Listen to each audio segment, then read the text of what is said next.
All right, you're good to go. Here we go. I'll call a meeting of the Lower Smoky Hill Water Supply Access District in order. Roll call. Tom Toll, Here. Trent Davis, Here. Rod Franz, Here. Melissa Hodges, Here. Carl Ryan, Here. Mike Hoppick, Carl Esping. Here. Okay. Now we'll go into the public hearing for the 2021 budget. Debbie Pack, Director of Finance. The public hearing notice was published in the McPherson, Salina, and Ellsworth County newspapers, noting that today, August 24th at 2 p.m., the public hearing would be held in the City County building. There have been no changes to the budget since we presented it to you at the last meeting, so the total expenditures being budgeted for 2021 are $175,910. Can I have approval of the 2021 budget? So moved.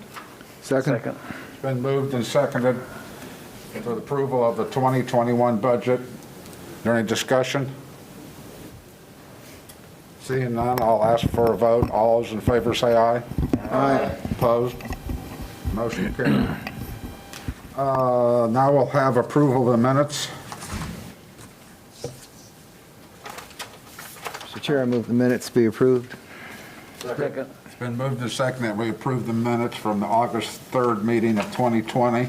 I And, had a real quick question, if I could. yes, I noticed that prior, we had established this meeting to occur on the 17th, and obviously now we're on the 24th. Is that because of like newspaper publication deadlines, or? That's correct. We couldn't get the paper published in time in order to give a 10-day notice. That's correct. Thank you. does that need to be changed of any kind? No.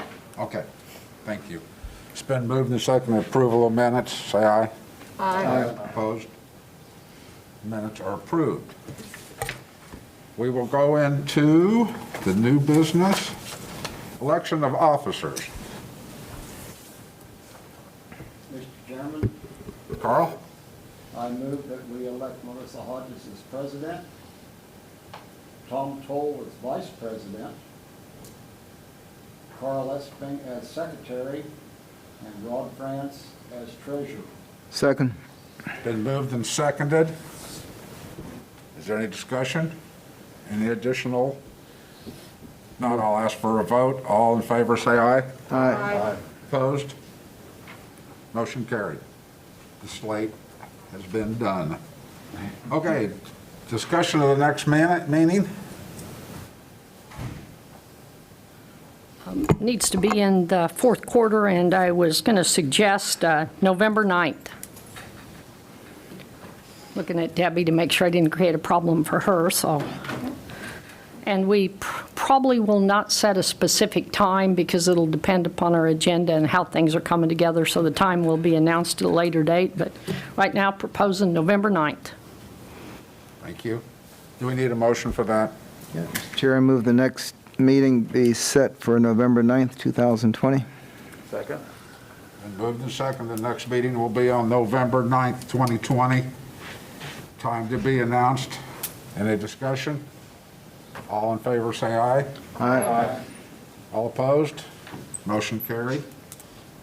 If there's any other business? Martha? One quick item. At the last meeting, there was some discussion about O&M costs, and I contacted Nate Westrup at the Kansas Water Office, and I'll just read his response because it was short. Sadly, no. So far, we've been hitting a wall with the corps.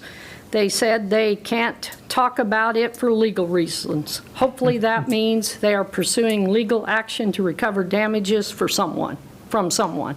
So it's kind of what we guessed. They're still talking to the U.S. Army Corps, and sounds like it's some legal action, and at this time, they're unable to get into the specific of it. But I believe it's good news that it's still carrying on. There's discussion going on. Questions? Thank you so much, Martha. I appreciate That's you. about as good a news as we've had on that subject for a long time. Well, hopefully we can get a little relief because I got some antacid going over that deal. Any other business? If not, I'll ask for a motion to adjourn. Move to adjourn. Yep. Been moved and second, we adjourn. All in favor, say aye. Aye. Motion passed. Did it in 6. You run a very tight meeting.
The citizens forum, such as it is during the study session, so if there's anyone here who would like to address the city commission, please come forward.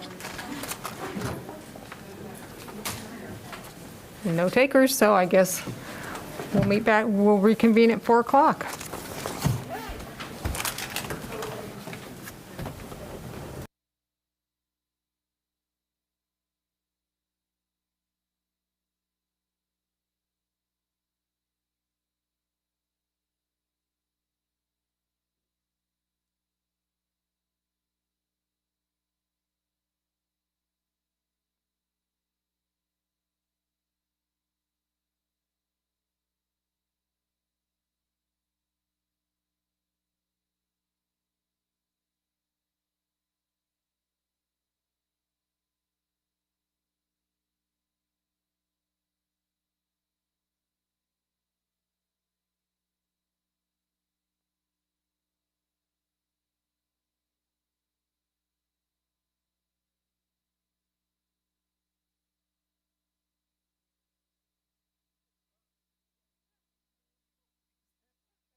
All right, and I have gotten the signal. I'd like to once again call the August 24th, 2020 Salina City Commission meeting to order. And first of all, I'd like to confirm with staff that the Kansas Open Meeting Act required notice has been properly provided. Yes. Thank you. With that, we'll proceed with roll call. Mayor Hoppick, Vice Mayor Hodges, Here. Commissioner Davis, Here. Commissioner France, Here. Commissioner Ryan. Here. With that, we'll move on to the Pledge of Allegiance and a moment of silence. Please stand if you are able. I pledge allegiance to the flag of the United States of America and to the republic for which it stands, one nation under God, indivisible, with liberty and justice for all.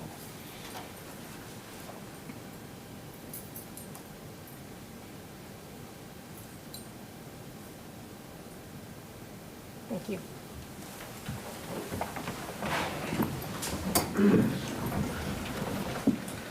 With that, we will move on to awards and proclamations. Item 3.1, the year of 2020 as the 19th Amendment Centennial Commemoration in the City of Salina. Ann Zimmerman, Vice President, Salina League of Women Voters, will read the proclamation. Thank you. I am Ann Zimmerman, 3904 North Ohio, Salina, and the League of Women Voters of Salina brings this proclamation. The City of Salina 19th Amendment Centennial Commemoration Proclamation. Whereas the introduction, passage, and ultimate ratification of the 19th Amendment, which granted women the right to vote, were the culmination of decades of work and struggle by advocates for the rights of women across the United States.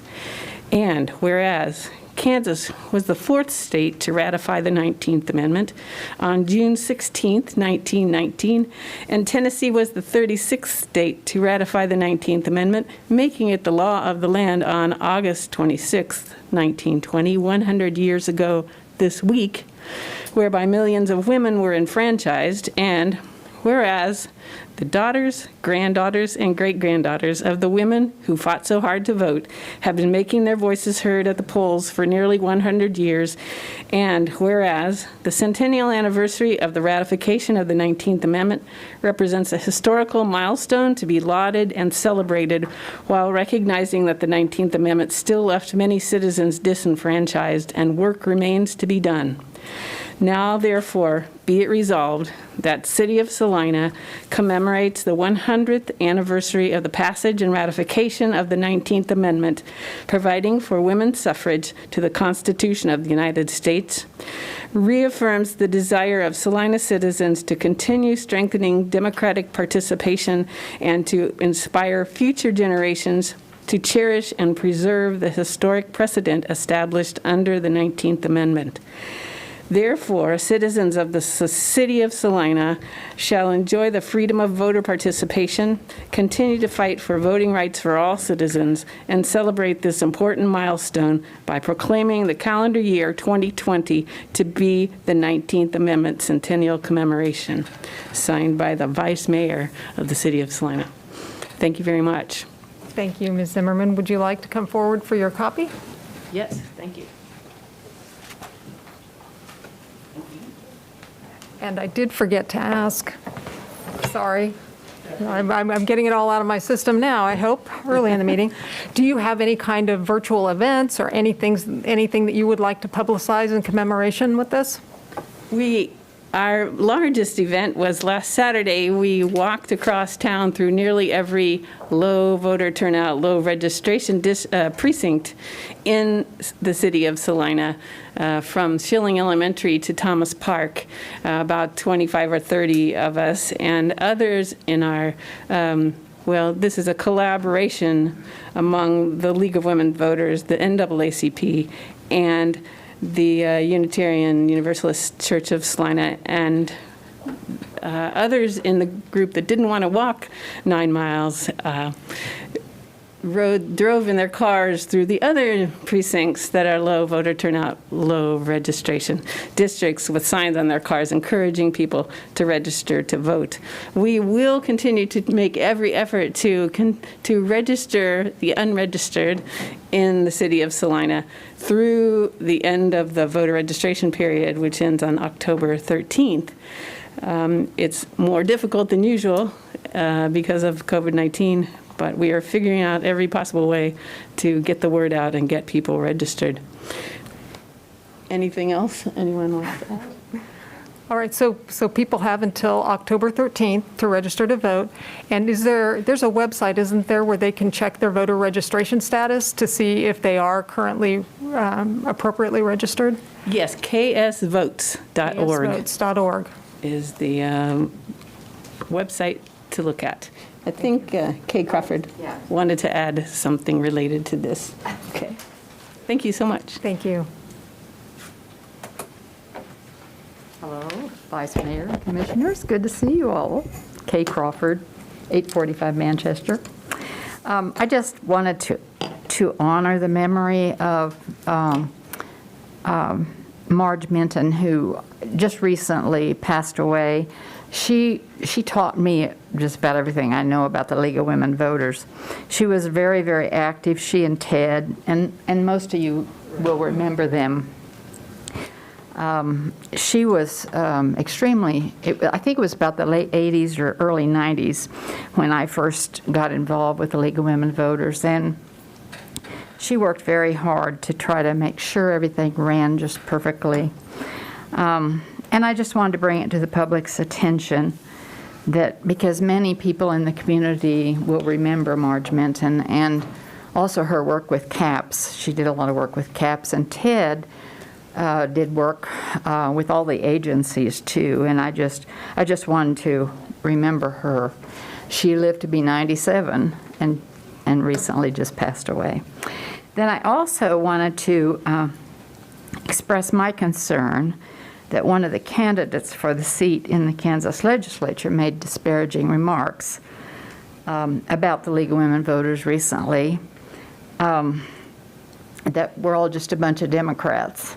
Well, Democrats and Republicans make up, and some independents, make up our public. And I did not see the remarks, but it was brought to me by a very good source. And I just think it's a shame that our country is so divided. And I hate to see it come down to the community and to our state legislature. And we know they are, and we know we all are. I don't know how that's all gotten so bad, but I just wanted to say that the organization that I remember, the League of Women Voters, has always been nonpartisan. We have members from both parties, or all parties actually, and I think, if it's hard to do that, of course, and even on the commission there were things came up that I know that there were some people didn't like the way I voted. So that's just part of the process. That's what governing is all about to me. And I just wanted to bring it to the attention that it's too bad that those kind of things happen. And I hope that person, and I won't name that person, but I hope that person thinks about that a little bit, because the League has been a very good organization. And Marge was, I don't know if she was a founding member here, probably not, but the Powells were, you remember the Powells. Anyway, I just wanted to bring that to your attention. Thank you very much for the work you do. Thank you, Mayor Emeritus, and thank you for the tribute to Mrs. Minton. I never met her, but I certainly know the name. With that, we will move on to item 3.2. Item 3.2, the month of September 2020 as National Recovery Month in the City of Salina. Don Green, Senior Recovery Coach, will read the proclamation. Thank you very much. I'm Don Green. I'm Director of Pathfinder Service at CKF Addictions, and I'd like to invite you all in joining us in the celebration of National Recovery Month 2020. It'll be our 31st anniversary. And here's the proclamation. Mental and substance use disorders, including co-occurring disorders, affect all communities nationwide. But with commitment and support, people with these disorders can achieve healthy lifestyles and lead rewarding lives in recovery. By seeking help, people who experience mental and substance use disorders and co-occurring disorders can embark on a new path toward improved health and overall wellness. The focus of National Recovery Month this September is to celebrate their journey with the theme, Join the Voices of Recovery. Together, we are stronger. Recovery Month spreads the message that treatment is effective and people can and do recover every day. The impact of mental and substance use disorders and co-occurring disorders are apparent in our local community. And an estimated 43.6 million people in the United States are affected by these conditions. Through Recovery Month, people become more aware and are able to recognize the signs of mental and substance use disorders and co-occurring disorders, and encourages people in need of treatment and recovery services to seek help. Managing the effects of these conditions helps individuals achieve healthy lifestyles, both physically and emotionally. The Recovery Month observance continues to work to improve the lives of those affected by mental and substance use disorders and co-occurring disorders by raising awareness of these disorders and educating communities about effective treatment and recovery services that are available. For the above reason, I'm asking the citizens of Salina to join me in celebrating this September as National Recovery Month. Thank you very much, Mr. Green. Do you have any events, any support services that you would like to highlight? Yes, I'm glad you asked. Beginning September 1st, from the 1st to the 12th, we'll be having our annual Run for Recovery. It's a virtual Run for Recovery.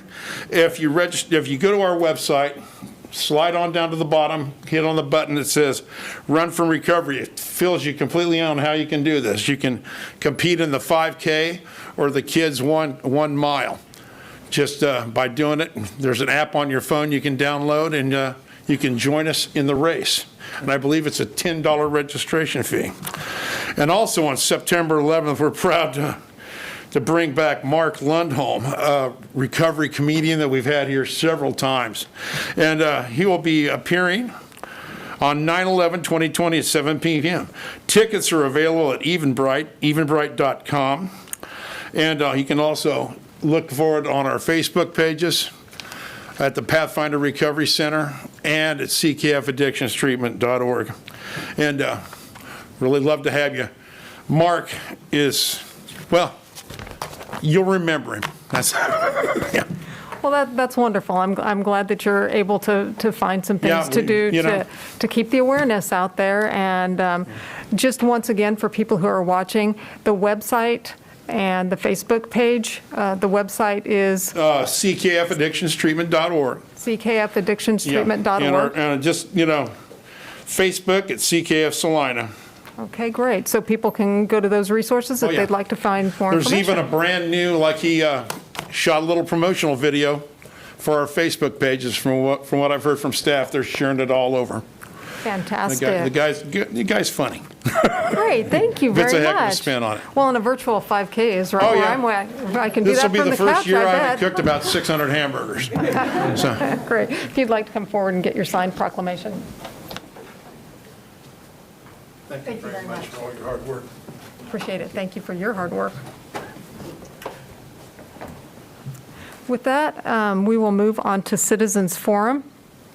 Citizens Forum is an opportunity for any citizen to address the commission on a matter that's not on today's agenda.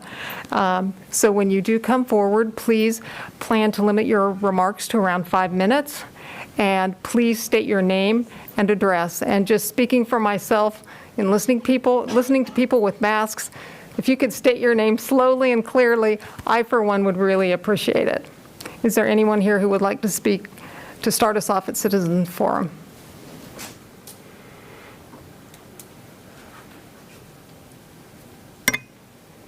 I will go first. Okay. Can I remove this? Is that all right? Or not? I'd prefer the speakers leave them on. Loosen it a little bit. Yeah, give Okay. yourself a Well, my name is Reverend Dolores Williamston. I am the Salina and Hutchinson District Superintendent of the Great Plains United Methodist Conference, and I am a retired Sergeant First Class of the Kansas Army National Guard from 1982 to 2004. I live at 635 Georgetown Court. On August 17, 2020, I watched the City Commission meeting, the presentation of the Gold Award of Valor given to 4 of our Salina police officers, recognizing uncommon valor in the line of duty. I was disappointed that this award was presented last week in this manner, especially in light of the social climate of our times. Daily, I hear and read and observe the social injustices happening in our communities, nation, and around the world. I continue to learn more about the request for national reform to demilitarize the police and the demand to defund or reallocate funds with more public accountability and transparency of policing policies and practices. The Gold Award of Valor, which recognizes uncommon valor in the line of duty, was given in response to the August 28, 2019 killing of a man wielding a knife after he killed his step-grandmother here in Salina. I do not know all the circumstances of the situation, nor was I in the room. I understand that KBI investigated the event, and I do not know all the policing protocols. I know police officers encounter dangerous situations regularly, and citizens everywhere do expect police officers to do their job to protect and serve in the community. Yet, could they have gotten an award for something else? And what does this award do for our police officers' mental state? So I ask, what kind of mental health support are these officers getting on an ongoing basis? What is the frequency of their mental health assessments? Why wasn't a negotiator called in? Do we have a negotiator on the Salina Police Department? If not, why not? I assume the 4 officers did not seek this Gold Award of Valor for themselves. Will this award bolster our Salina police officers' mental state? What does uncommon valor really mean? Reviewing the categories of awards the Kansas Association of Chiefs of Police have on their 2014 and 15 application, because that was the only one I could find, my thought is maybe the officers should have received the Silver Award, life-saving. It is an award of extraordinary action which directly contributed to the significant prolonging or actual saving of life. They did save their own lives and the other 3 officers who did not discharge their weapons, correct? I know the city commissioners have no control over what awards are applied for or awarded by the Kansas Association of Chiefs of Police or any other association or organization, but timing is everything. Whose idea was it to present that award without discerning our current social times? It just seems insensitive to me to present this award at this time, as I and many constantly worry about the lives of Black people in this nation who can be gunned down in a minute. Have we already forgotten the murder of George Floyd and others? If George Floyd's public murder had not been videotaped for 8 minutes and 46 seconds, those officers could have been nominated an award or awarded the Gold Award of Valor by their state Chiefs of Police Association. And now we hear of another young Black man this weekend, 29 years old with 3 children, was shot in the back in Kenosha, Wisconsin over this weekend. What irony. I am disappointed that the city of Salina did not consider or reflect that maybe this isn't the best platform or time to present such an award. As a concerned resident of Salina and a person of deep Christian faith, I presume others have deep Christian faith or a deep faith of some type. I recommend here's a few recommendations for the future. I recommend a pre-screening or vetting of awards and doing a sensitive and in-depth consideration looking at what's happening in our social world before presenting such awards as that. On the website of the Kansas Association of Police Chiefs, it says that the recipients will attend an annual award, a banquet award, where they are recognized and presented plaques in front of leaders of law enforcement community, family, friends, and the news media for their heroic actions. Listen and understand. I am not saying a person, citizen, or a police officer cannot be recognized, honored, or awarded for their work. I am not saying we cannot read proclamations or proclamate whatever needs proclamated. I do believe in giving honor and recognition where it is due, but come on, Salina. Is this meeting the right platform or the right time in such a time as this to present such an award? We can do better than this. We really can. That's all I have to say. Thank you very much for your observations, Pastor Williamston. And you posed some really great questions, and I hope to meet with staff and follow up with answers for the questions that you raised. Thank you very much. You're welcome. Is there anyone else who would like to speak at Citizens Forum?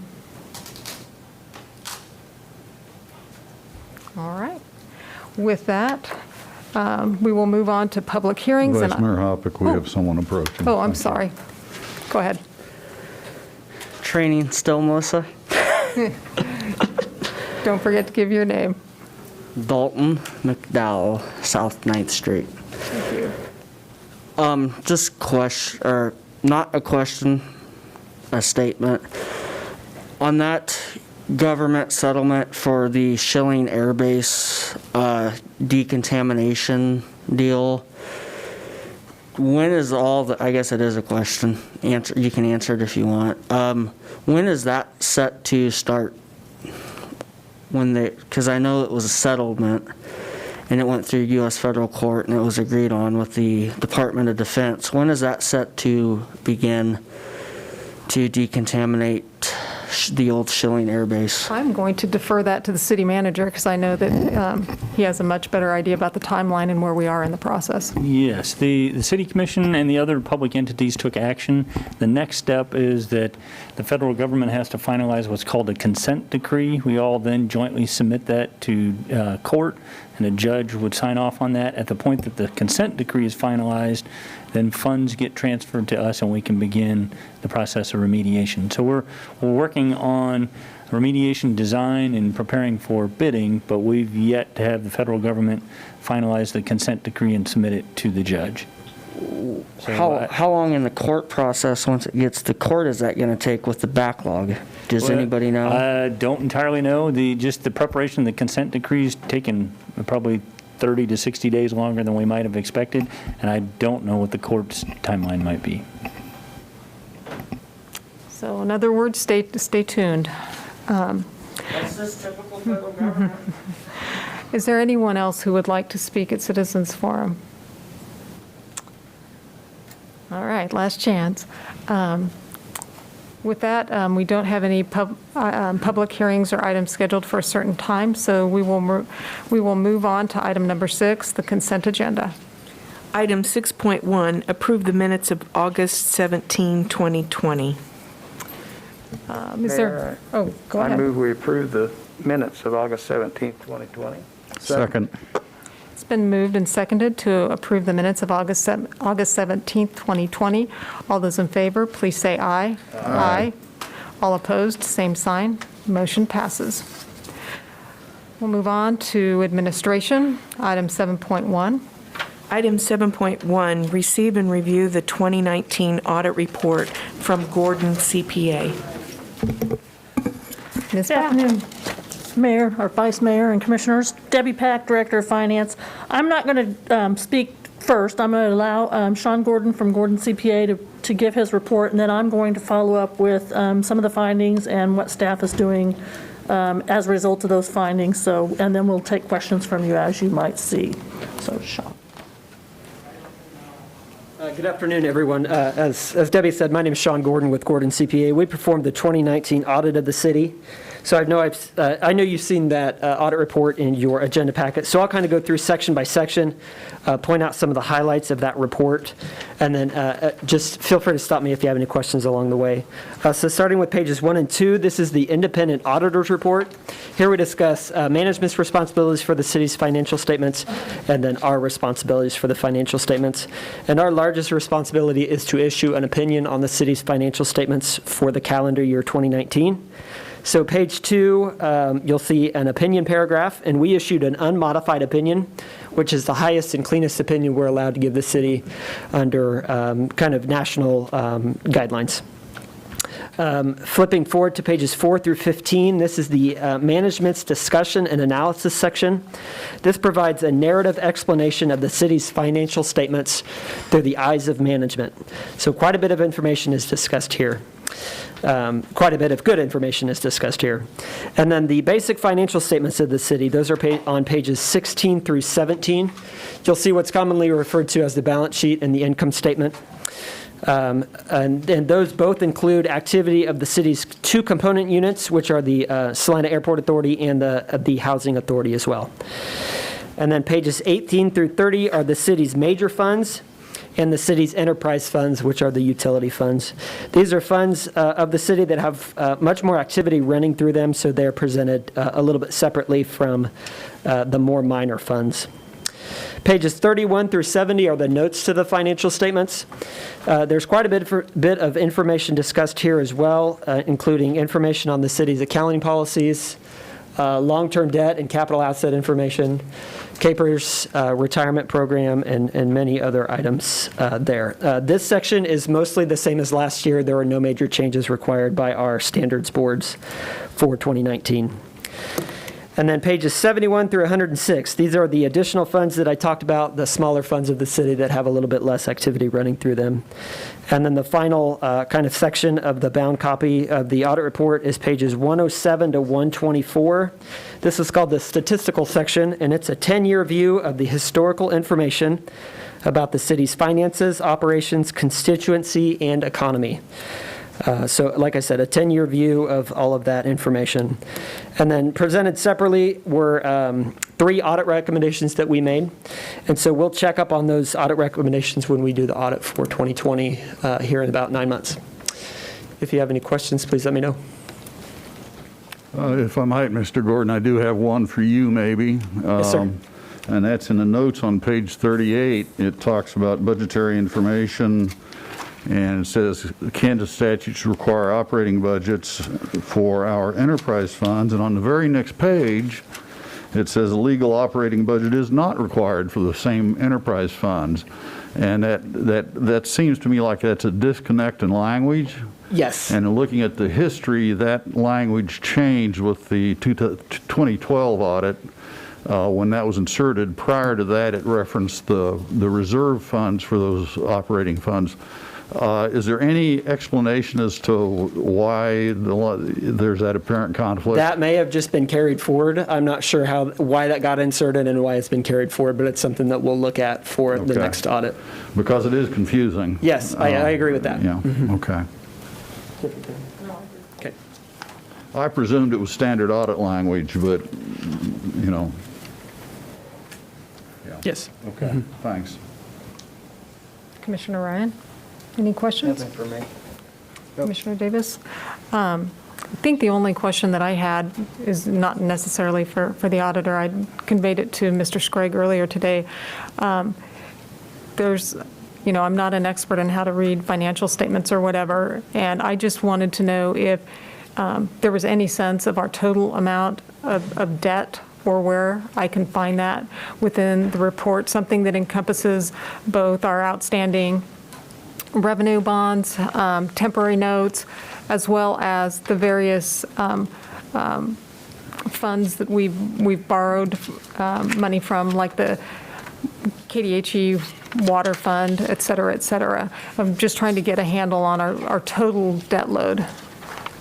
There is on page 44, starting on page 44, there's a note called long-term debt. Right. And it should encompass all of that debt, those debt issuances that you referred to. Okay. It does go on for a few pages. The revolving loans from KDHE start on page 48. Right, and I guess my question was not just what's outstanding, like for this, that's associated with this particular fiscal year, but a running total of everything that's out there in the future. Because I was just adding up various numbers, and I kept coming up with different things, and I didn't know if you could give me a ballpark on what that number is. So I just see long-term debt outstanding at 12/31/2019 would be I'm sorry, and you're on probably page on the bottom of page 44. It's 116 million there in the third column, and then plus 42 million for the business funds. Okay, so 116 plus the 42 plus million? 42, that's correct. Okay. All right. Well, I'm glad I was close, because I had 118, and then with adding up everything individually. So. Okay. And then okay.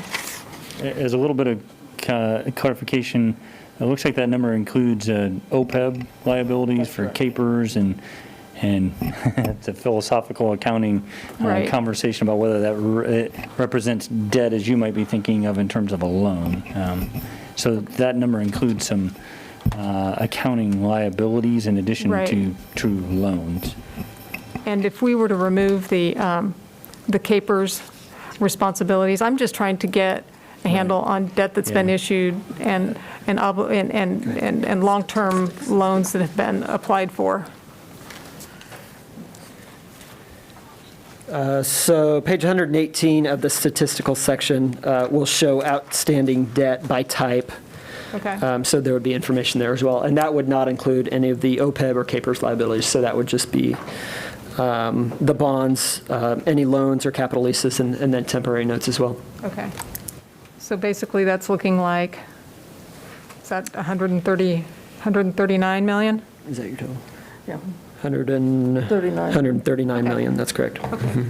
Great, I appreciate the tutorial, thank you. The only note I would make on that number is that it does include the new market tax credits in that number. So when you're trying to get to just general obligation bonds or just revenue bonds, there's numbers all over the place. But if you take out the $12,640,000 of new market tax credits that's included in that 139 million, I think you'll get to a more realistic number of where we are.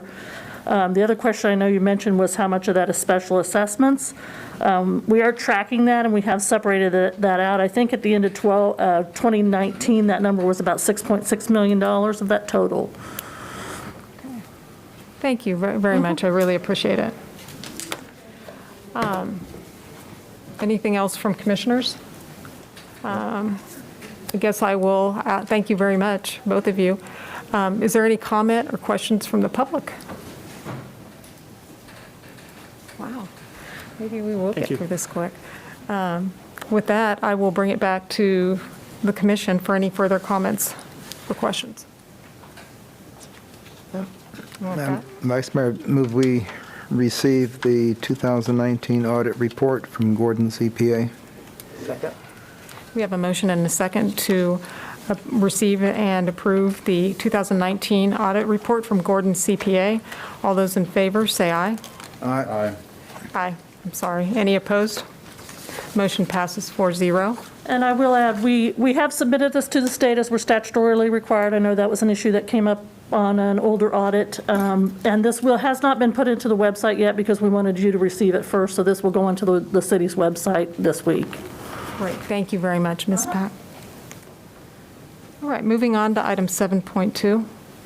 Item 7.2, Resolution 20-7869, authorizing the mayor to execute an amended agreement with the Salina Athletic Partners, including Salina Baseball Enterprises, Inc., Unified School District Number 305, and Kansas Wesleyan University, relating to Dean Evans Stadium. Mayor and Commissioners, I'll try to keep this brief and then be happy to answer any questions you might have. But as you may recall, on the 27th of July, you authorized the city entering into the agreement that's referenced with the different partners for the Dean Evans Stadium project. That agreement included a provision that in return for a $500,000 contribution, the school district would be a party to a separate facility use agreement with a term of 30 years. When it came time for the school district to take action as one of the partners in the agreement, they recognized that statutorily they're precluded from entering into agreements that exceed 10 years. And so they followed up with a request that the agreement be amended with the language that's shown in the blue sheet, essentially turning a 30-year term into a 10-year term and 2 additional 10-year renewable terms. So it still extends to them the benefit of the 30 years, really doesn't change the substance of the agreement financially or otherwise, but it gets them in compliance with the applicable statute that's unique to the school district and their operations. So the agreement that you have before you in the resolution makes that one change as requested by the school district. You could certainly, there's no fiscal impact, and you could approve it as presented, you could amend it as you might deem appropriate, depending on what that amendment might be that may or may not work for the school district. You could postpone consideration and provide us direction on additional information you'd like. You could vote to deny the resolution, which might very well put us at impasse trying to resolve the school's legal obligations. So with that, I'd be happy to answer any questions you might have. Thank you. Any questions for staff? Just one, at the renewal period, is that just an automatic renewal without any negotiation? Yes, there wouldn't be any need for additional renegotiation. Commissioner France, did you have a question? Commissioner Ryan? I'm good too. Is there any public comment, public questions? Hearing none, I'll bring it back to the commission for action. I move we approve resolution number 207869 and the amended agreement is presented. Second. We have a motion and a second to approve resolution number 207869. All those in favor, say aye. Aye. Any opposed? Motion passes 4-0. All right, item 7.3.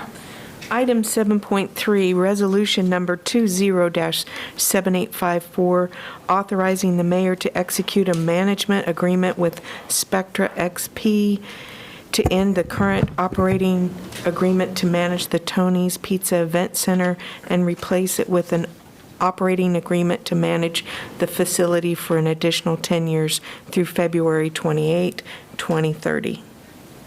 Mr. Cotton. Good afternoon, Vice Mayor Hodges and members of the Commission.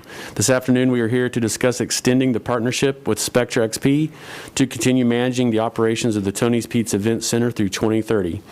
Spectra has improved cost recovery from a 50% average under city supervision to a 72% average and has increased sponsorship growth by 755% since beginning management operations in 2012. The proposed contract is very similar to the previous contract approved in 2017. Spectra will continue with the general management of the facility, including event programming, food and beverage services, entering into contracts for events, pursuing naming rights and sponsorship opportunities, and reviewing fee structure to find possible revenue gains. Annual compensation fees for Spectra's services will remain the same as the current contract at $125,000 per year. Consistent with prior agreements, the proposed 2020 management agreement allows for a portion of Spectra's compensation to be incentive-based.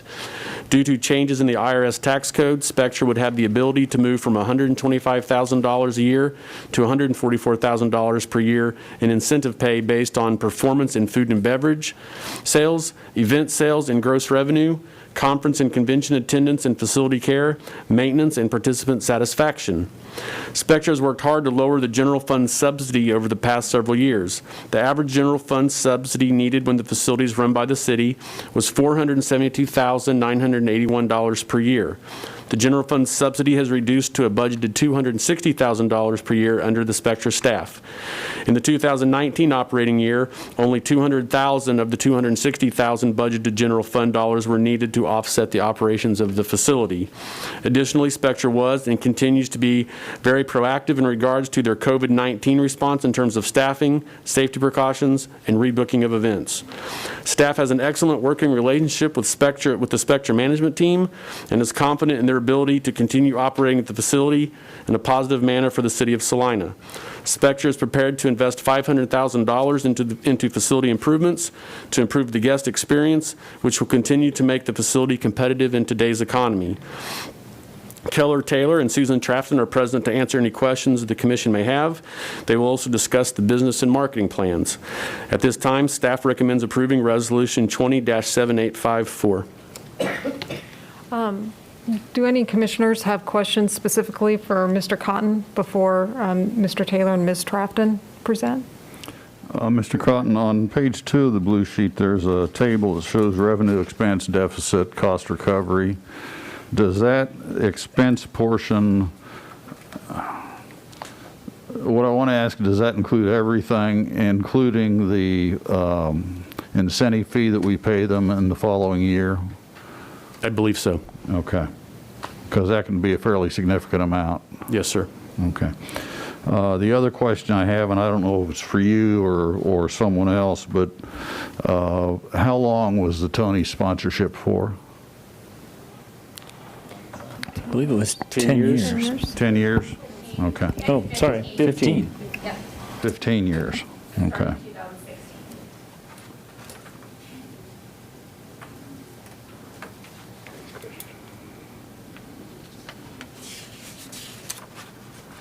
Anything else for Mr. Clinton? Yeah. I have a few, I didn't know if Commissioner France was. Commissioner France, do you have? I'm through at this point. Okay. It's a sort of general question. They don't necessarily need to be answered at this second. You may want to wait for the other team to answer, but just thoughts. From the city's perspective, is there any service or benefit that we would expect to get with a 10-year agreement that we would not get with, let's say, a 5-year agreement as far as services, plan? And the reason I ask what's the proper term, but the cost recovery seems to have leveled off at 71%. And if that's truly as good as it gets for this type of facility in this type market, then we can actually budget whatever that deficit's going to be for a long time. If it's realistic, if our hope is that it's going to go higher, that is some degree of not leverage, but it's an incentive to work harder, or to be compensated more if that number is raised. I think part of the answer to that question is their willingness to invest $500,000 back into the facility. That shows that they're committed to being here and to continue to make things better for the community. I've studied several facilities like this. 71, 72, 73% cost recovery is pretty good.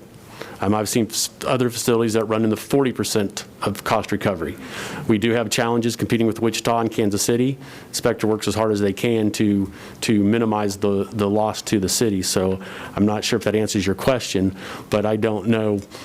They may be able to speak better to what other things they can bring to town. But as far as these numbers go, I think they're doing an exceptionally good job. And I might add, we've had ongoing conversations about the target operating margin in general, as well as we negotiated this contract. And I don't think we have an expectation that there's large gains to be had to lessen that. Spectra did point out, and you may recall from the study session presentation that they made, they do feel like we're at a competitive disadvantage with our catering, and so their interest in the use of the $500,000 is on table settings and serving utensils and equipment and an upgrade of the space to aesthetically to hopefully generate a little bit more in that regard. But I don't think we have an expectation that there's going to be a large additional reduction over that margin. So that would be a reasonable expectation. I mean, it really doesn't look like it's budged at all. And if that's, I don't want to use a math term, asymptote, but if that's as good as we should expect, then it just makes it easy to Yeah, I think plan. we'll continue to look for opportunities, and we'll continue to look at their performance. But we felt like we were pushing them as we negotiated the agreement and the target operating margin, and had hit a point that was aggressive, or at least held them to a good level of accountability. Okay. That's all for now. Yeah. Thank you. All right.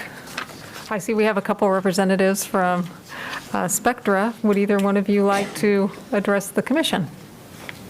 Sure, I can start off, and first and foremost, Keller Taylor from Spectra. You guys remember me from early March, and couldn't be prouder to be standing here today with really true partners at the end of the day.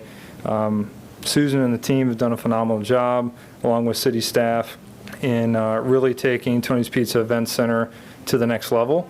And I think as you look at our management over the last several years, as Commissioner Davis indicated, we've been in that $600,000 range, and we think with our investment of $500,000 today, we can take not only that food service element to the next level, which will on average, we're dropping probably 45-ish% of food revenue to the bottom line. So it's pretty impactful on a dollar-for-dollar basis.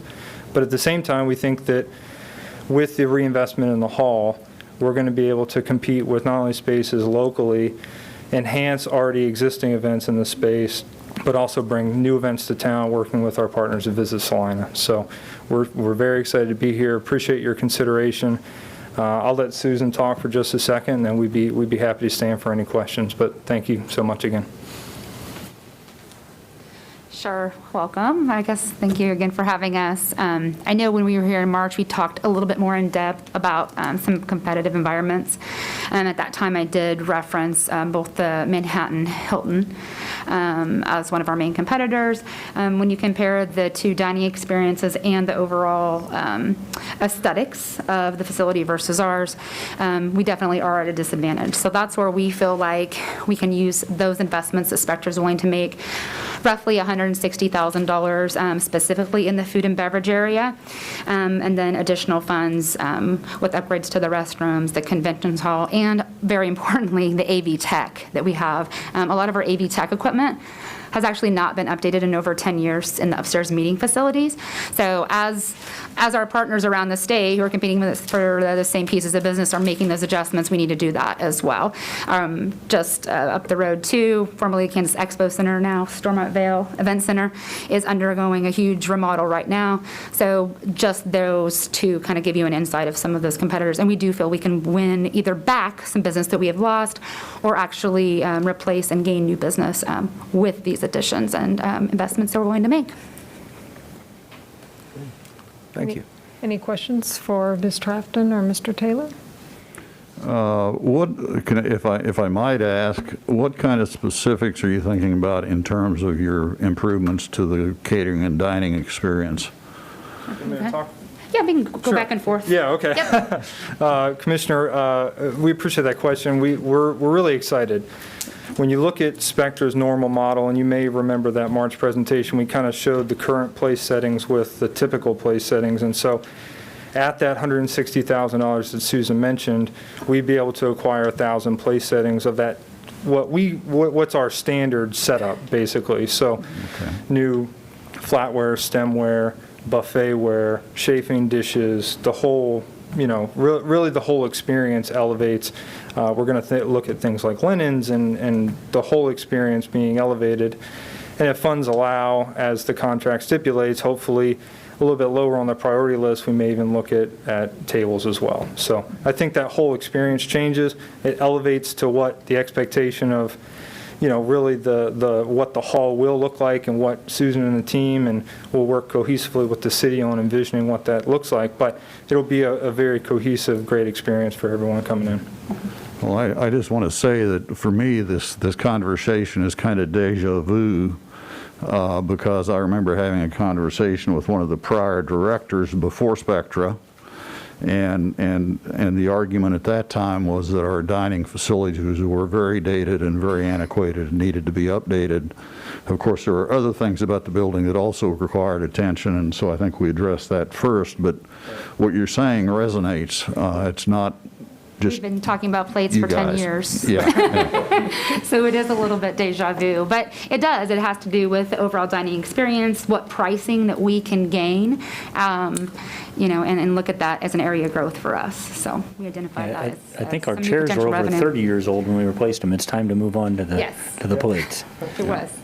What does the timeline look like for acquisition of the new materials and kind of implementation of the new focus on food and beverage and convention business? Well, kind of two separate questions. I'll take Yeah. one at a time. Yeah. So on the equipment side, our VP of procurement in Philadelphia, we have lots of relationships nationally that we're going to leverage for your benefit at the end of the day. So we'll work with city staff on crafting an RFP exactly for our scope, and then get it to our providers as well as anyone else that may want to openly bid. We anticipate probably our national deals will, come to fruition at the end of the day. I would think by the holiday season, it's reasonable to expect that we'd have all that equipment in and ready to use, which would be a good time to kind of showcase what we can really do.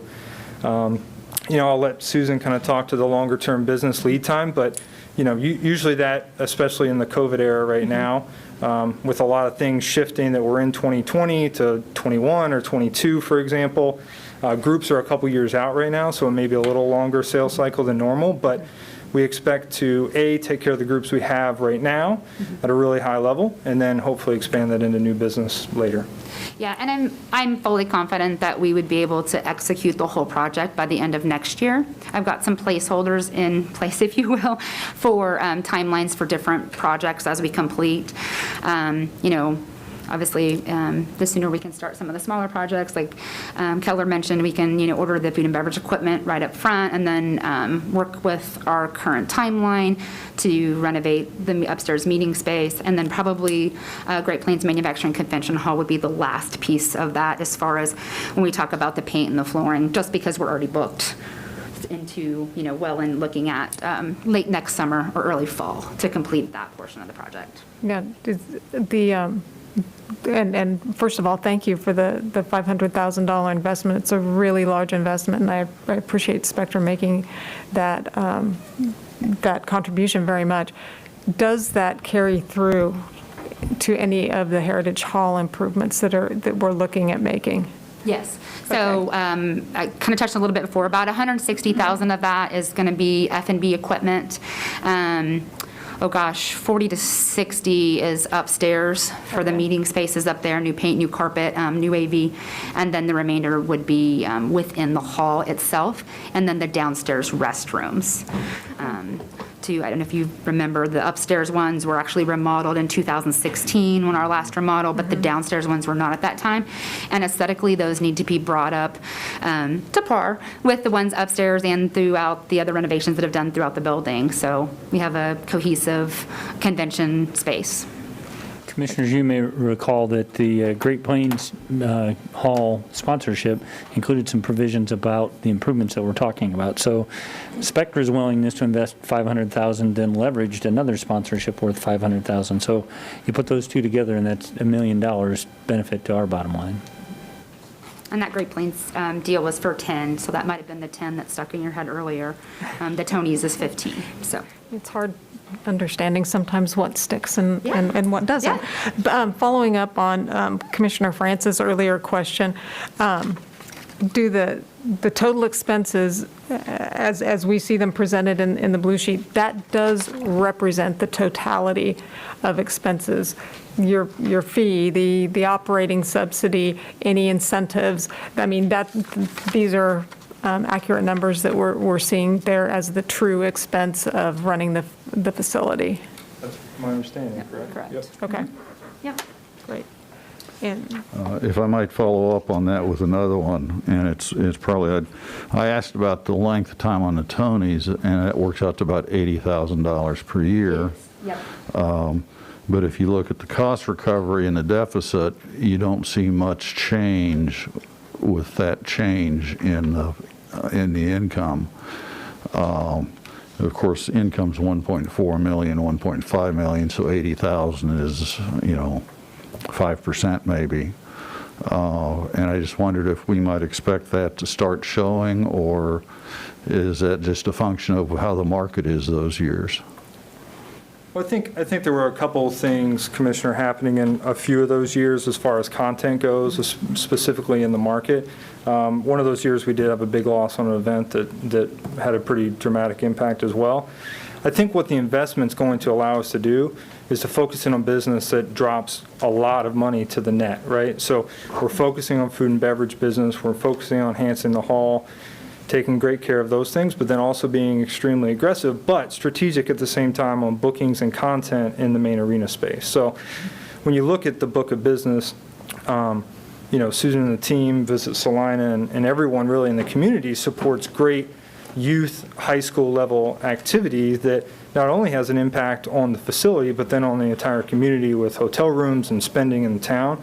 So those will be our bread and butter events. We'll do a great job, continue a good job on food and beverage focused events, and then add in concerts, family shows, all those typical things that you've seen year over year from us in the past as well. So we expect, and we're going to be held accountable through our target operating margins to continue to drive that that net bottom number down as far as we can, really, at the end of the day.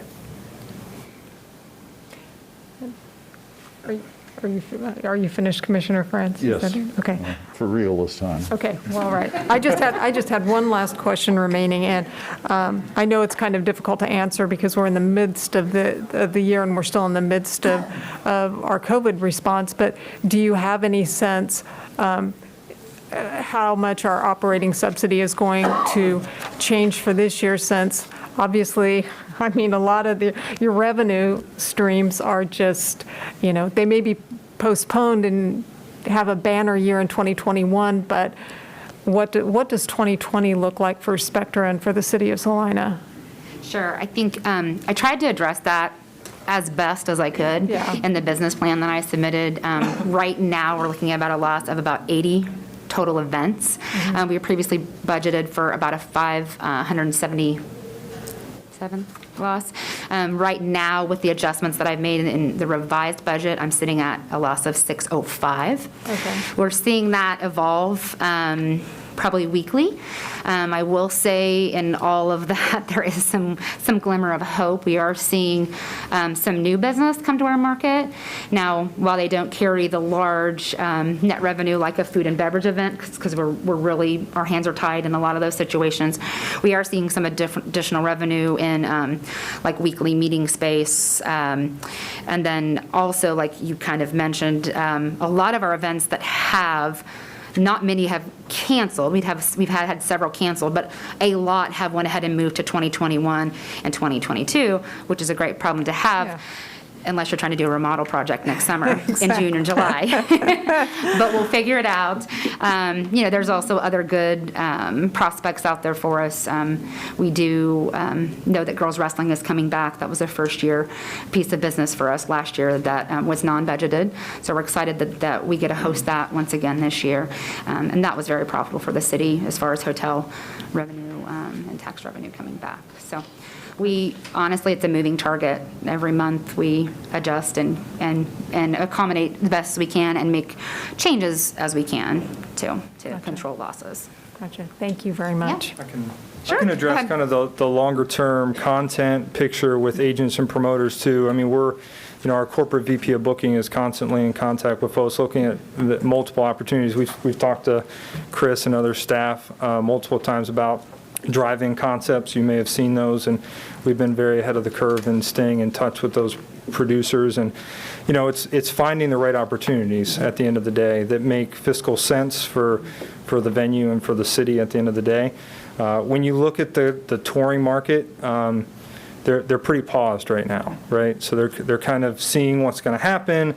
They don't want to reschedule 3 times again, like many of them have done. They went from spring to fall to 2021 now. So you see many of the major artists, promoters, you family show producers, many are being affected by furloughs, layoffs. So I think we're going to see that content likely bounce back sometime starting in 2021, depending on what gathering restrictions are. I think you're going to see more content start to happen when people can make full national routes, right? They're not going to do pockets. They're not going to do states. They're not just going to do, South Dakota, North Dakota, and the upper Midwest. It's got to make sense financially for them and their artists. And you see a lot of artists proactively making the decision just to wait till 2022 at this point if they don't really have to work. So we're staying in constant contact with them. We're going to take advantage of any opportunity we can that makes sense. But I'm optimistic. Hopefully, things continue to progress slowly but surely, and we'll have opportunities when they're meant to be. Until then, we're going to get hopefully a bunch of food service equipment and do a great job with that and start planning the renovation with the city staff. Great. Thank you. Thank you both very much for being here. Thank you. Okay. Thank you.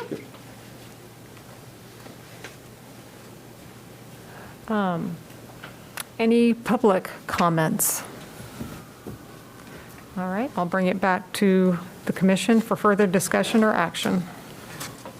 Madam Vice Mayor, move approval of resolution number 20-7854. Second. We have a motion to approve resolution number 20-7854. All those in favor? Aye. Any opposed? Motion passes 4-0. Thank you very much. Appreciate it and look forward to doing business with you for the next 10 years. All right, we'll move on to item 7.4. Item 7.4, award of contract for the transmission water main for the South Water Treatment Plant, project number 20021. Ms. Tasker. Thank you, Vice Mayor and Commissioners. Martha Tasker, Director of Utility. And as we've talked in the past, Salina receives about 60% of its raw water supply from the Smoky Hill River and the remaining 40% from the downtown wells. Due to drought conditions over the past 2 decades, the City Commission approved and implemented a raw water supply study which evaluated the city's existing water supply sources and their ability to meet the water supply needs, including during drought conditions through the year 2060. The raw water supply study included the South Wellfield and Water Treatment Plant improvement projects. That includes a 3.5 million gallon a day water treatment plant, 4 existing wells and piping from the wells to the treatment plant, and a sanitary sewer line from the treatment plant back to the existing wastewater collection system, all of which is scheduled for startup in January of 2021. With substantial completion in February of 2021 and final completion in May of 2021. So getting closer to the end of that project. And the award of the contract for the transmission water main from the new water treatment plant to the existing water distribution system is necessary to allow startup of this new water treatment plant. It also provides water supply for future growth areas along Progress Drive. This water transmission main includes about 7,000 linear feet of 20-inch piping. There was a map attached. The line leaves the water treatment plant southeast corner of Ohio and Waterwell Road, runs west along Waterwell Road to Progress Drive, and then north along Progress Drive to Schilling Road, where it ties into our existing water distribution system. 6 bids were received. The low bid was from Greeley Excavating LLC from Greeley, Kansas, in the amount of $912,982. The high bid was for $1,146,097.44. Roughly, there's about $230,000 difference between the low and the high bid. Of the other 4 bids, 2 were under $1 million, 2 were over $1 million. And Greeley Excavation LLC has not completed a project for the city of Salina to date. So as a result of that, HDR Engineering Incorporated, who was our design consultant for the project, and city staff completed a detailed review of Greeley Excavation LLC's experience and their competency to construct this project. I contacted Greeley Excavation and asked for a list of projects they've done in the last 5 years that were comparable in size and complexity, asked about their bonding capabilities, and then also about their company profile, their org chart, how many employees and who does what. So we received that information, and they listed 4 projects that were similar. One was in Emporia, one was in Topeka, Ottawa, and Lyon County Rural Water District. HDR contacted the design engineers and owners for each of those projects and received favorable reviews with respect to their construction quality, budget, and schedule. I contacted peers that I have in southeast Kansas and also received favorable comments about their company. I was a little concerned because they didn't have a large, flashy website, so had to dig a little deeper to get the information on them. So in case you tried to look them up on a website, you probably didn't have a lot of luck, nor did we. But in detailed information, we found a lot of good things about them from their bonding company, insurance company, and such. So everyone that's worked with them has been pleased with them. The construction schedule is to be complete in January 12th of 2021 and final completion in February 11th, 2021. As you'll notice, this schedule matches very closely with the water treatment plant schedule, so that's all working out well.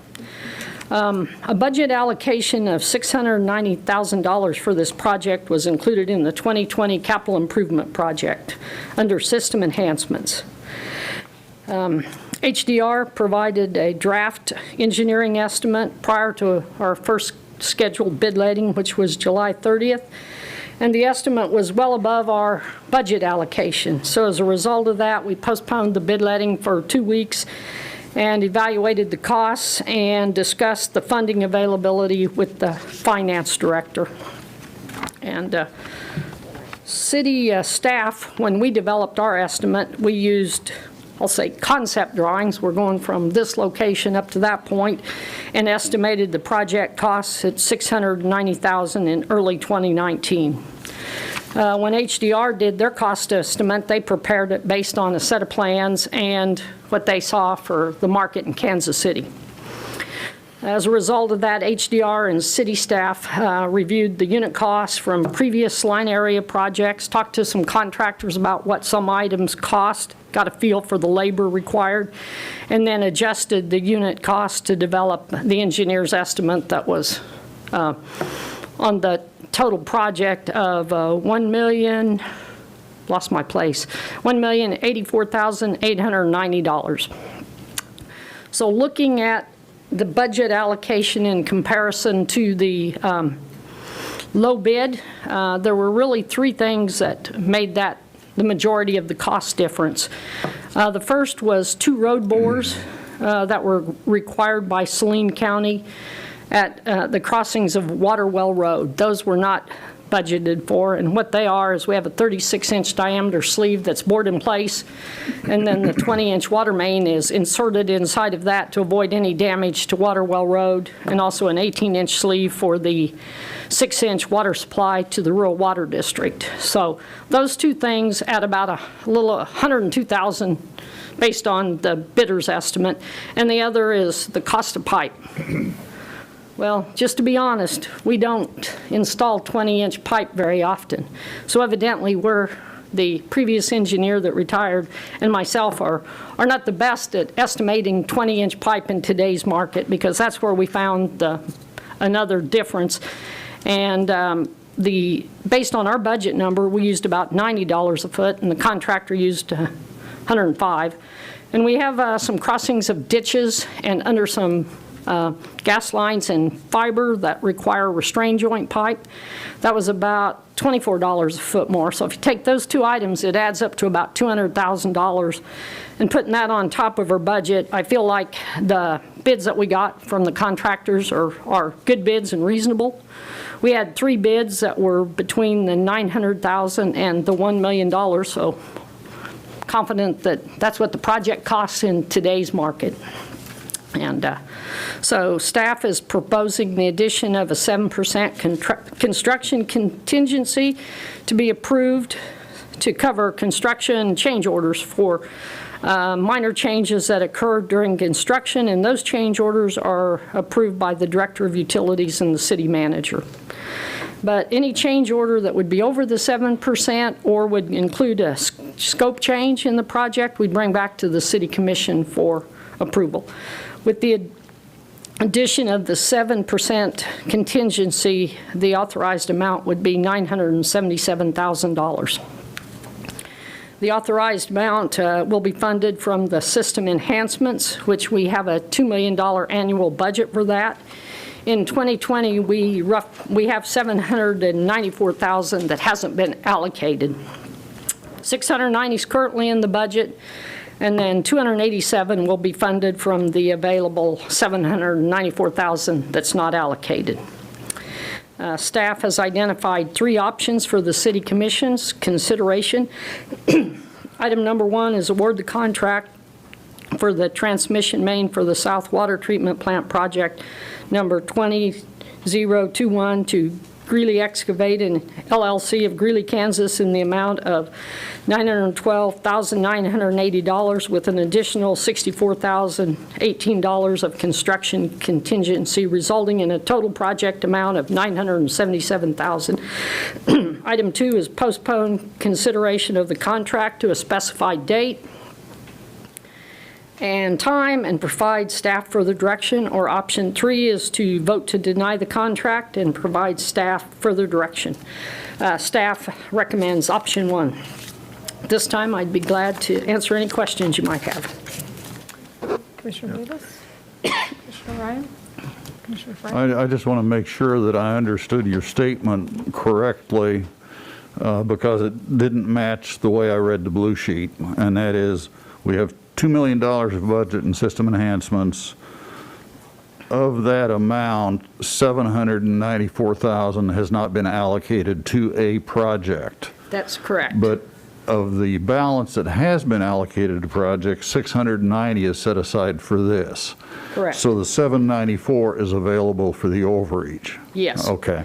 I had understood that 794 is what was left, and that the entire, 912,000 or 977 would be a 200 and some thousand dollar overrun of our budget authority. Well, So I agree with. thank you for that, I for agree saying with it the your way you said reading. it.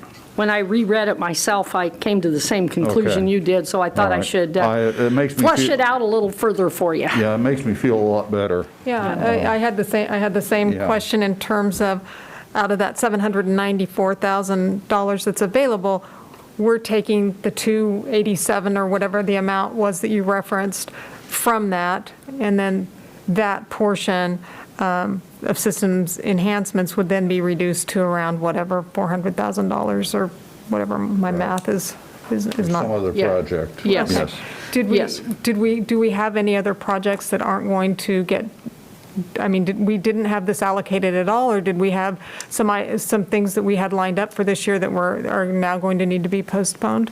We deferred a few projects that we had on our list, but they were not anything that was critical to this year's operation, or we would have maintained them on. So we'll be bringing some of them back next year into the projects. But this is obviously an important project, because without the transmission main, the water treatment plant can't start up and move water. So it's critical in our operation. So we did have the available dollars there. And sorry for not writing that clear enough, but as I read it, I confused myself. So I know what Debbie and I talked about, and we were on the same page. I was just poor with my wording. Thanks for the clarification. Commissioner Davis? No? Okay. Is there anyone here from the public who would like to comment? All right. Hearing none, I'll bring it back to the commission for further discussion or action. Vice Mayor, I move we award the contract for transmission water main for the South Water Treatment Plant, project number 20021 to Greeley Excavating LLC of Greeley, Kansas, in the amount of $912,982 with a $64,018 or 7% construction contingency, resulting in a total project authorization of $977,000. Do we have a second? Second. It's been moved and seconded to award the contract for the transmission water main for the South Water Treatment Plant, project number 20021. All those in favor? Aye. Aye. Any opposed? Motion passes 4-0. Item 7.5. Item 7.5, Citizens Forum at City Commission Study Sessions. Vice Mayor, Commissioners, of Jacob Wood, Deputy City Manager. I'll just give you a brief introduction here to this topic. Last week, the City Commission asked that we add this to the agenda for this week. Basically, the discussion we had last week was about the 345 Citizen Forum that takes place during part of the study sessions. City Commission at that time kind of discussed the reasons we used to do that and why we might want to change our idea about that. In the past, that had been kind of an informal, unrecorded, unbroadcasted opportunity for people to speak to the commission. But now those meetings are recorded. They're also broadcast live. So the discussion last week was about whether that was really something that was necessary or not. So you guys, the options that you have are to discontinue the citizens forum that takes place at 3:45 as part of the city commission study session. You can postpone consideration and provide staff with some additional direction if you want some more information, or you could do nothing, which would effectively just keep the standard practice that we have right now. And I'd be happy to answer any questions, although I don't know if I have any real answers. So, Thank you, Mr. Wood. We're addressing this because Mayor Hoppick had brought it up under other business last week, and I certainly agreed, since we have had some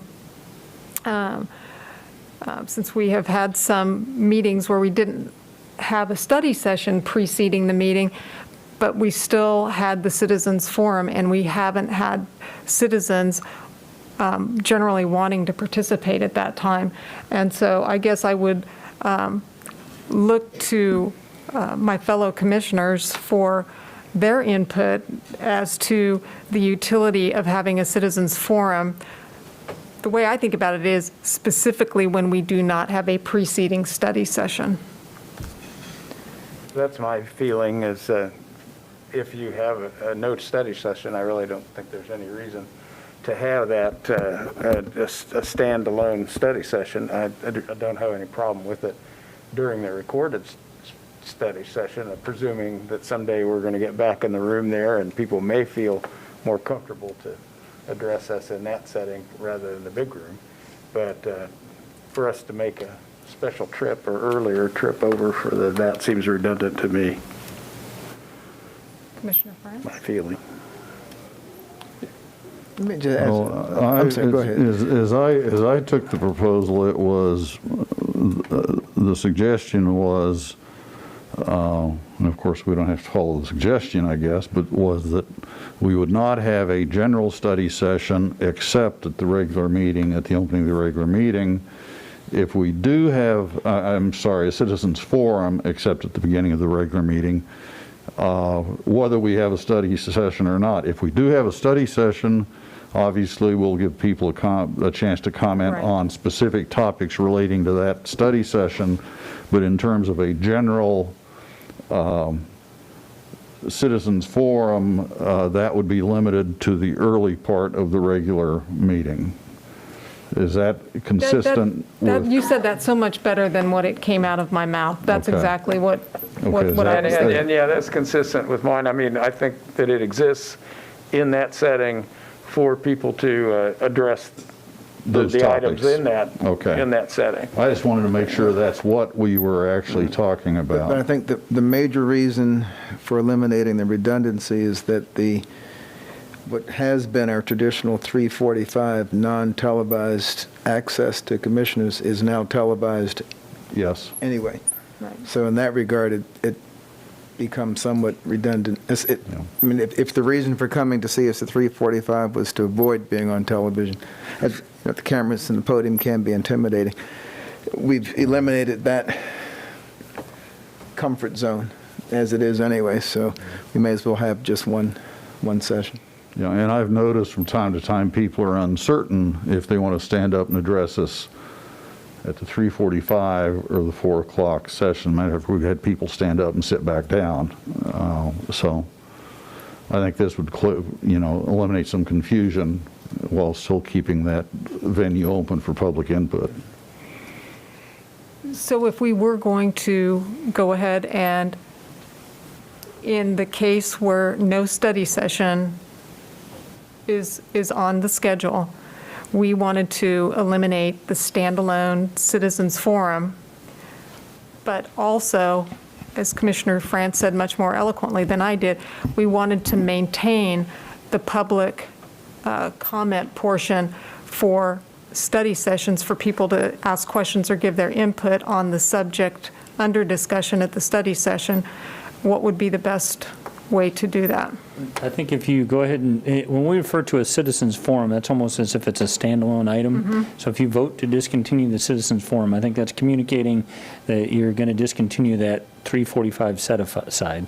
Much like a regular agenda item, as you conduct an item of business, you can pause and take public comment, on that topic, so you wouldn't be precluded from, as you're conducting a study session and you are wrapping it up, or if you want to do it at some other point in the study session, you wouldn't be precluded from going ahead and taking public comment like you do any other agenda item. So I think if you vote to discontinue the citizens forum that takes place at 3:45, that's communicating to us and to yourselves, we will no longer have a dedicated public forum for all topics, and then you're not precluded from taking public comment on the study session topic at hand. So we would just be on the chair of the study session to remember to allow time for citizen questions. And very often they're well, at least in that smaller room, they're informal enough a person could almost raise their hand if it was a major question. Yeah, sometimes that's what occurs, depending on the topic and the format and how the chair wishes to conduct it. But I guess I view it, each agenda item that's on today's agenda does not have a sub-item for public comment per se. That's part of your normal protocol. So I don't know if we would want to go to the extent of designating the last 10 minutes of the study session as time for citizens to ask questions. I mean, and if there aren't any, we can keep discussing, but it at least does make sure that we won't forget an opportunity for citizens to ask questions. Sometimes their questions are the ones that we forget to ask. Right, and sometimes the citizens are a lot more knowledgeable on a particular subject than I am, and it's very insightful. And I was just thinking if we did make that recommendation to affirm our commitment to public comment during during and at the end of study sessions, I just don't want it to then, morph into, the public doesn't have that opportunity. And I don't know if it's necessary to communicate that in the form of a motion or as part of the motion or not. With this just being a motion, not a resolution, not an ordinance, and trying to remember whatever it is you word as a motion today for posterity, my recommendation would be that you you don't tie your hands by being overly specific. You recognize that you have that intent, you have that option, and we can certainly draft study session agendas on the part of staff to call that out. But if you dedicate it as 10 minutes and then it needs to be 15, do we need to come back and make an amendment? Or if it's not at the end, or for whatever reason we choose to do it somewhere else in the study session, now technically you've tied yourself up on a motion that we may not even be able to find back on the record. I think that if we try to designate a time, study sessions are supposed to be a little bit informal. Mm-hmm. And I think designating a time for public comment kind of runs counter to that. I think if somebody in the room wants to raise their hand and say, hey, what about this? Based on the mayor's discretion, it should be a little less formal than this setting here. So I would support just discontinuing the citizens forum at 3:45 and maybe directing the staff to change the wording on the study session agenda a little bit to make it clear that public comment, public participation would be welcome as a part of the discussion. Would it be helpful if there was something in the statement that said at the chair's discretion, he or she will receive questions during the forum? I think so, and I like that. I really think it doesn't flow. Yeah. If you make everybody wait till the last 10 minutes. Right. On this, do we need to take action on this to officially discontinue it? Or is that just a practice? I think our advice last week was that you didn't, but it was your preference that you formalize it. Do we have any? I'm sorry. Go ahead. I was just going to make a motion, but if you're going to ask for I was going to ask for public comment. Public comment, let's do that. If there's anyone who has strong feelings about maintaining the 3:45 Citizens Forum. I'm just now tuning into everything here in Salina, so forgive me for not knowing what the 3:45 was. But as long as you have an opportunity for us residents or citizens to have questions or, discern whatever you're studying and give our input, I think that would be fine. But I think people need to know communication is going to be key. because I don't know how many know about the 345 if I'm just now learning about it, and I've lived here for 6 years. So just making sure that people know that it is no longer at 345, it is actually a part of the study. Does that make sense? Yes, Okay. absolutely it Okay. does. Absolutely it does. That's all I have to say. Thank you. All right. All right, I would move that we I'm sorry. Just, and I don't think it'll affect your motion, but is the idea that the study sessions will end at 3:45 and there'll be a 15-minute break between that and the 4 o'clock meeting, or that the study No, I don't session will think- go until 3:55?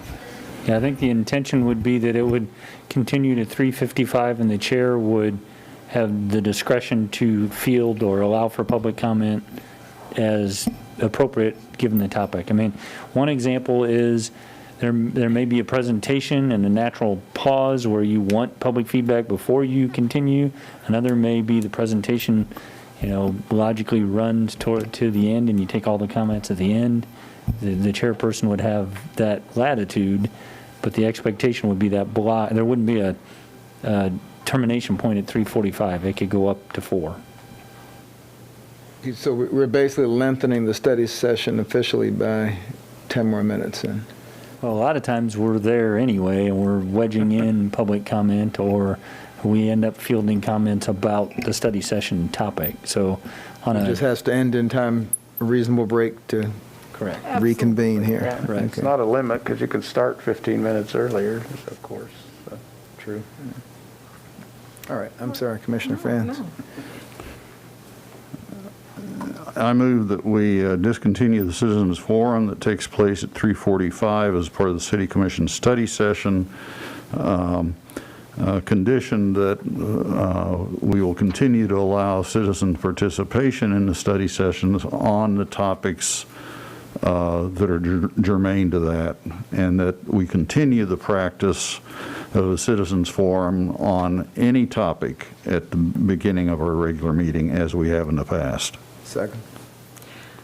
It's been moved and seconded to discontinue the Citizens Forum as it exists, taking place at 3:45 as part of the City Commission study session. And I will ask the clerk to refer to the video for Commissioner France's additional comments, which I support wholeheartedly. All those in favor, say aye. Aye.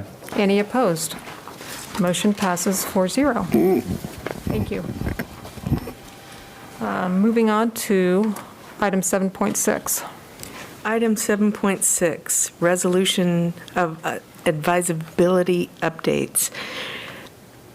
Item 7.6A, resolution number 20-7866, repealing and replacing resolution number 20-7864, removing references to Project Gemini and replacing them with Great Plains Manufacturing, and determining the advisability of the City of Salina, Kansas, to issue its industrial revenue bonds in one or more series in the approximate principal amount of $20 million.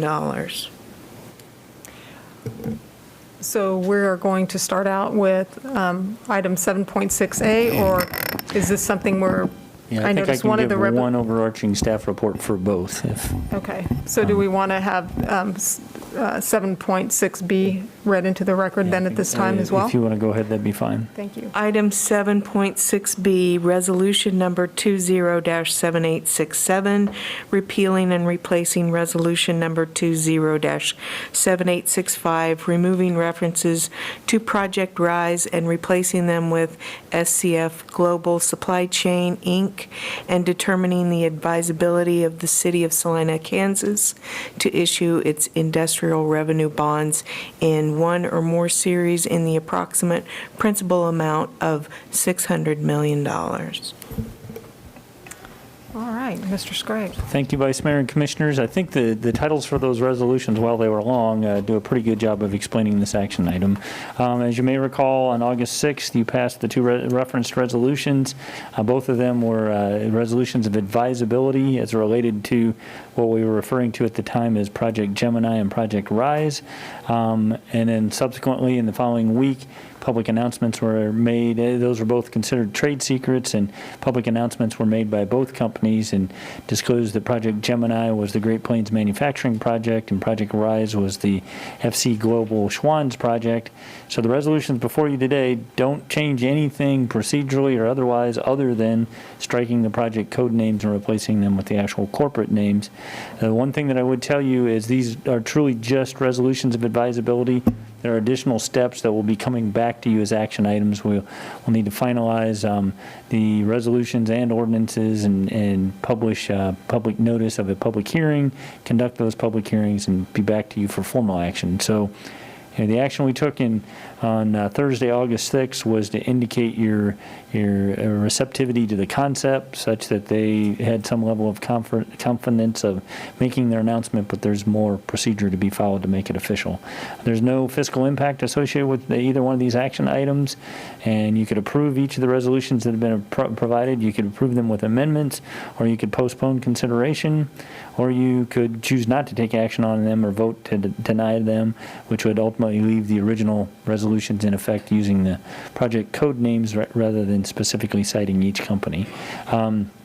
So if you're looking to make a motion, calling out the resolution titles, they're spelled out in detail in the item heading at the beginning of the blue sheet. And I'm repeating myself, but the net effect of all of this is to strike the project code names and insert the corporate names. Thank you. Any questions from the commission? No. Any input from the public? All right, I'll bring it back to the commission for discussion and/or action. Vice Mayor, I move we approve resolutions number 207866 and 207867. Second. We have a motion and a second to approve resolutions number 20-7866 and 20-7867. All those in favor signify by saying aye. Aye. Any opposed? Motion passes 4-0. Which takes us into item 7.7. Item 7.7, Board Appointments, Resolutions. 7.7A, Resolution Number 20-7868, appointing members to the Accessibility Advisory Board, Animal Control Advisory and Appeals Board, Arts and Humanities Commission, Building Advisory Board, Business Improvement District Number 1 Advisory Board, Business Improvement District Design Review Board, Community Art and Design Advisory Committee, Convention and Tourism Committee, Disciplinary Advisory Board, Heritage Commission, Human Relations Commission, Library Board, and Planning Commission. Item 7.7B, Resolution Number 20-7870, appointing members to the Board of Zoning Appeals. Thank you.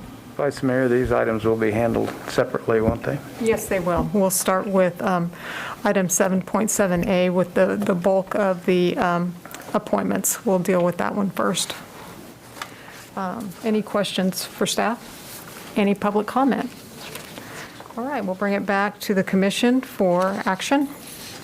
Madam Vice Mayor, move approval of resolution number 20-7868. Second. It's been moved and seconded to approve resolution number 20-7868. All those in favor, say aye. Aye. Any opposed? Motion passes 4-0. Vice Mayor, as to 7.7B, I will be recusing myself. Thank you, Commissioner Ryan. And thanks to staff for breaking these out separately. And I just wanted to apologize to Mr. Scragg and Ms. Pack because there was some confusion on my part this morning about an appointment that when I actually went back and looked at the minutes, it occurred in February with my mother-in-law. So Par for the course. You know what? It's not a problem. COVID has made it a long year. So at any rate, I don't know if you want to address the relationship on this, or if we're... Sure. Well, what I can tell you is here recently we've kind of recognized the need. We do these global resolutions appointing members to a number of boards and committees, but we've had conversations previously about different relationships that individual commissioners may have. And so if we identify a possible relationship that could cause a conflict, then we'll try to divide out the resolutions to allow a commissioner to act on all the other appointments that they may not have a conflict. So Commissioner Ryan specifically requested that we separate these two items so he could recuse himself from the Board of Zoning Appeals appointment, and that's why we have two resolutions rather than one. And just for the record, Commissioner Ryan's stepdaughter, Madison Miles, is one of the potential appointments to the Board of Zoning Appeals. And an issue that we had talked about the last time we had a Board of Zoning Appeals appointment,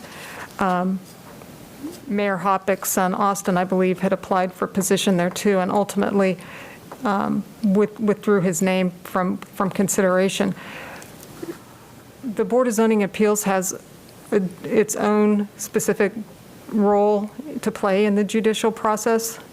It does. It has a lot of autonomy or independence, but the conversation we had when this last came up is there is the chance, and it actually happened once in Salina, where well, I should back up. A decision of the Board of Zoning Appeals is only appealable to court. It's not appealable to you as the governing body. And there is one exception where there might be an interrelationship between the City Commission and the BZA, and that is if you as the City Commission chose to take issue with a BZA decision and appeal that to court. And so the conversation we had the last time was that in and of itself does not create a conflict for the purposes of appointing a BZA member. If anything, it would create a conflict if the City Commission were going to take up the question of appealing the BZA's determination, but out of an abundance of caution, in the first instance, I think Austin Hoppick chose to withdraw his application, and I think out of an abundance of caution, Commissioner Ryan's chosen to recuse himself. Thank you. So at the time, there was quite a bit of conversation about if it became necessary for multiple commissioners to recuse themselves, what that does to a quorum of the governing body. And the opinion that was provided at the time was that recusals don't count as either a yay vote, a nay vote, or account towards attendance. The remainder would be the number that you use to calculate a quorum and then the number you use to calculate a majority vote. So if a recusal became necessary, it wouldn't be procedurally problematic for you as the governing body. Thank you. One quick, did Commissioner Ryan refrain from giving a casting a vote for either applicant? Or do you know if when his... you say casting a vote, giving the feedback to the mayor? Feedback, yeah, shouldn't say vote. I That didn't do sound not right. know one way or the other on that. I don't remember. I mean, when Ms. Miles was I think what Commissioner initially... Davis is talking about is you each, as elected officials, provide the mayor feedback as he's preparing the recommendations for the appointments. And I think your question is whether he gave any input on that, and I do not know. Okay. Fair enough. Okay. Any comments from the public? Pastor Williamston, you're our only, no, you don't feel obligated to. I just, since we're down to the last few here, I just wanted, you're our only member of the public, you don't need to comment. I don't have enough information. That's fine. But I'd love to make a comment. All right, well then, I will bring it back to the commission for action. Or further discussion.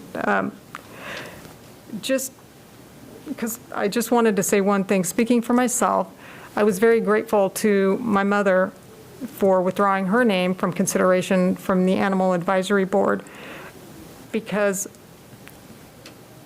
I have concerns about collectively our having family members on advisory boards. That being said, my mother-in-law does serve on the CAD committee, Community Art and Design, and I did recuse myself from that vote back in February. So I don't know if that's something that we want to grapple with today, or if we just want to go ahead and take action on this item.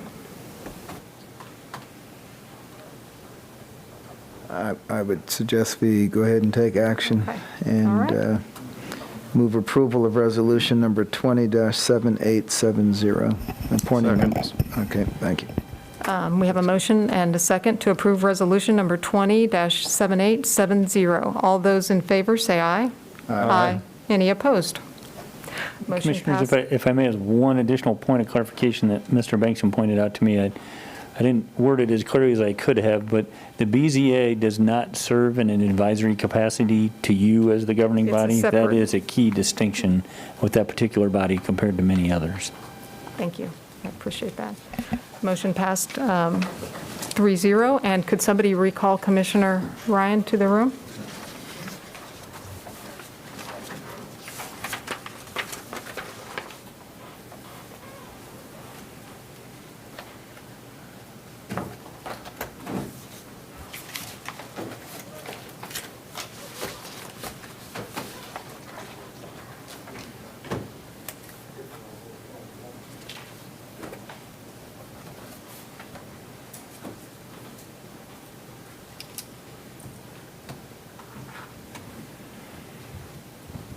Thank you, Commissioner Ryan, and welcome back.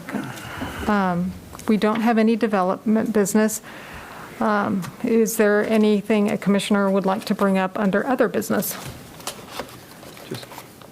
One that I mentioned it to the city manager, at some point this summer or fall, we are to give him the equivalent of a mid-year performance evaluation, for lack of a better term. Just something we need to schedule sometime soon, as our attention got diverted this summer, obviously, but we can put it on on the radar for. Yeah, actually, I think the intention is for you to communicate what I will be evaluated based on in the upcoming evaluation at year end. So. Length of PowerPoint, I think, would be a good one that would work in your favor. I'm assuming less is more in that regard. Thank you. So I'll communicate that to Mayor Hoppick, because you're right. We need to not just let that get lost in all of the COVID response that we have. And in particular, since it was your first full year, we had done it mid-year, just to, hey, this is what we've noticed, so that when we actually do submit, request for the official review at the end of the year, any concerns would not have gone 10 months without being made known. That was actually my request, that we communicate ahead of time what I might be evaluated on, so I can try to meet your expectations. We will set those expectations very, very high for you. Rest assured, whatever it would have been, it didn't include what you've been through this year already. That wasn't expected on my part either. The only thing that I would like to add is I would like to thank the police department for offering us, we had a tour of their facility today, and their new training facility, and hopefully there will be another public opportunity in October, when they have their grand opening, for citizens to come and take a look for themselves. And but I think that one of the things that really appealed to me from that new facility is using the virtual training to help officers determine what appropriate responses are. Because, as Pastor Williamson mentioned, it all boils, that's a lot of what it boils down to, is appropriate response, and having that training so ingrained that you don't even have to think about it. So I'm grateful that we have a tool that can help us in that fashion. So I just wanted to thank the chief for the tour. Is there anything else? In that case, I'll accept a motion to adjourn. Move we adjourn. Is there a second? It's been moved and seconded to adjourn the meeting. All those in favor, say aye. Aye. The meeting is adjourned.